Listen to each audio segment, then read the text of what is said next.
Yeah, so I think for me personally, what I've gotten the most out of is just being able to really identify some different areas in my life that I haven't necessarily been willing to, one, like set goals on because it's easier just to avoid.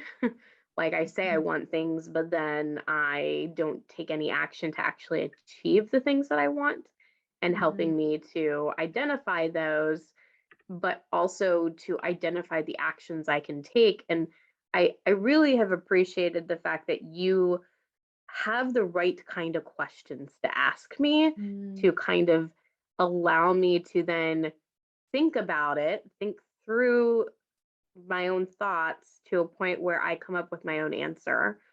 And I think, like, if I were doing this by myself, I don't think I would ask myself those questions, right? Like, it's one of those things where I think sometimes it does take conversation with another human to like get to some of these points where you can then self identify, right? Like, one of the things that we worked on early on in the process was around like going home for the holiday. And I never realized that I had been putting myself into a role of being the peacekeeper within my family dynamic.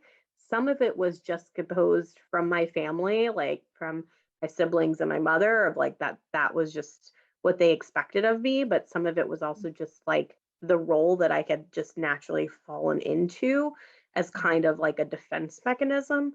And realize that like as an adult, I no longer really needed to do that because it didn't serve who I was, and what I wanted. But some other things that, we've worked through is also just like some of the thoughts and ideas that I've had around like self-love and self-love practicing. And realized that like I never thought I was a person, we talked about this like last week, but I never thought I was the type of person that ate emotionally. Like, if you had asked me before, "Are you an emotional eater?" I would be like, "Oh, no. No, I don't do that."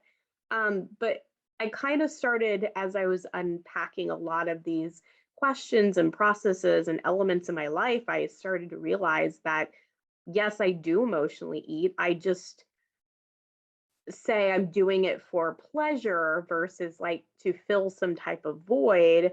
And I'm doing it because it's enjoyment, because that was always the excuse I gave myself to eat half a pint of ice cream, even though it didn't necessarily serve what I said I wanted in my life.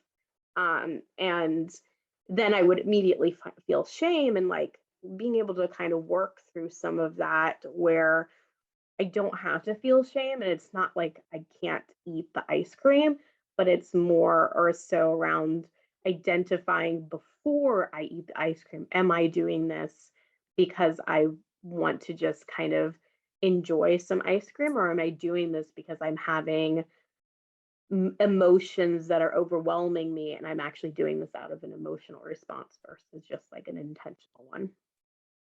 It sounds like you're really grasping mindfulness within your diet and nutrition. And I don't mean diet as in restrictive, but just within the nutrition world. Like it sounds like you're really tapping into what it's like to be mindful and present in that space for you.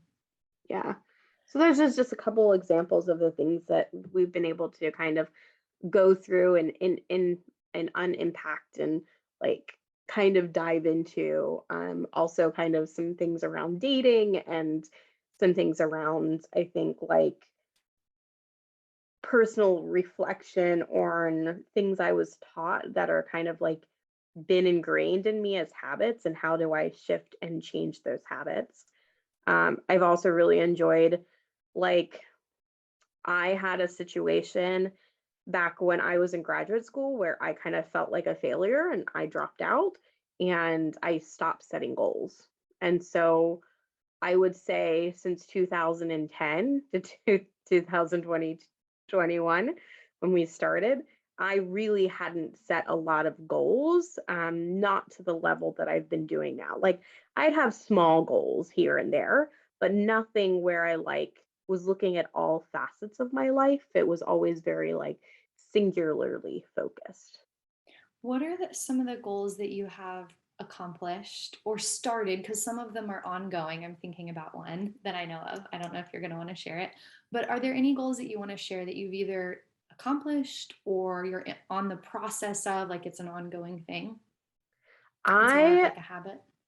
I have learned that starting my day in gratitude Mm, really sets my mind focused on today is a new day and I can choose to be grateful for it. And, whatever happened yesterday, yeah, it can matter, but it's not like it's driving my focus for today, right? Like if yesterday I decided to sit and watch TV for like 4 or 5 hours and avoid doing something that I said I wanted to do, I don't I don't allow myself to feel any type of shame in knowing that, hey, if I'm still grateful for today and all of the opportunities that are yet to come, and I'm starting my day and just like that, like, yes, listing all the things that I'm grateful for and the things that I'm able to accomplish and the things that I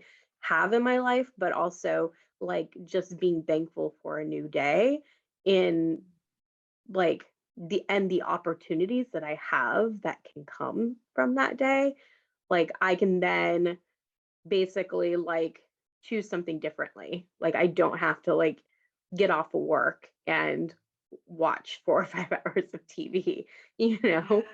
Yes, So when there's shame, we repeat the thing that we don't actually want to do. And since we've been working together, I've heard you say like I didn't watch however many hours of TV. Like I did all of these other things for myself instead. I cooked myself dinner, I read with like there's all of these other things that you have said like yes, those days might happen, but because there's no shame, the next day is a new day and it's easier to not do that again if you don't like doing that. and I think there's an element of giving yourself grace that Mhm. comes from the gratitude meditation that I do every morning. And it's a okay, my alarm has gone off. Maybe I hit the snooze button like once or twice because let's not lie, I do that a lot. And then it's like, okay, well, it's a certain time. I know I need to meditate for like I leave at least 5 minutes before I have to be out of my bed to do the meditation from my place of rest so that it really is before I jump out and start my day. I'm like really setting that intention. And sometimes if I have extra time, I do like a longer gratitude meditation. And I found various ones through YouTube. I also am using the Calm app that you can download on your phone for some of them. And sometimes it's just like as simple as like setting a timer for 5 minutes and playing some instrumental music and just like for me praying, and like Mhm. just thanking God for the day. So it doesn't even have to be like somebody leading you, but like you just kind of leading yourself as you're setting the intention for yourself. Yeah, and there's even within peaceful leadership, there are meditations ready to go, pre recorded and available.